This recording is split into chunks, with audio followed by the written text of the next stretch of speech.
L'histoire de la Vierge Marie. Marie est née à Nazareth, elle était juive, dans l'Ancien Testament il est écrit. C'est pourquoi le Seigneur lui-même vous donnera un signe. Voici, une vierge sera enceinte, et elle enfantera un fils, et appellera son nom Emmanuel.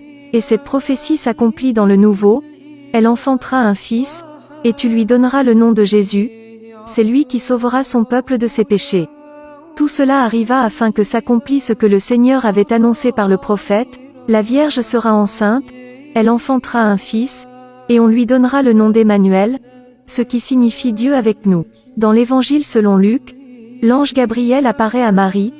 Au 6e mois, l'ange Gabriel fut envoyé par Dieu dans une ville de Galilée, appelée Nazareth, auprès d'une vierge fiancée à un homme de la maison de David, nommé Joseph.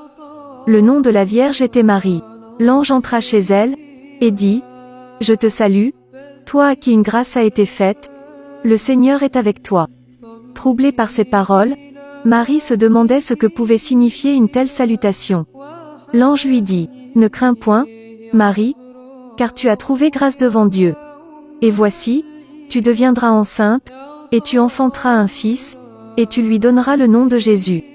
Il sera grand et sera appelé Fils du Très-Haut, et le Seigneur Dieu lui donnera le trône de David, son père. Il régnera sur la maison de Jacob éternellement, et son règne n'aura point de fin. » Marie dit à l'ange, « Comment cela se fera-t-il, puisque je ne connais point d'homme ?»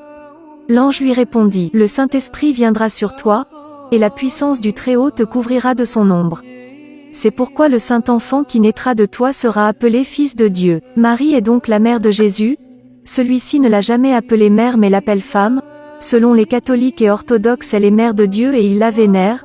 Vénérer n'est pas adorer. Faites bien attention à ne pas diviniser Marie. Beaucoup se demandent, si Jésus a une mère, comment peut-il être Dieu?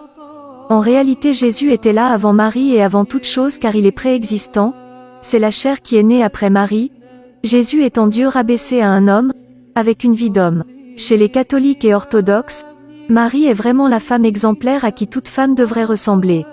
Elle est le modèle de pudeur et de modestie pour les femmes. Il existe plusieurs fêtes mariales dont la fête de Notre-Dame des 7 douleurs qui a pour but de nous rappeler le martyre terrible qu'endura la Vierge en tant que co-rédemptrice du genre humain.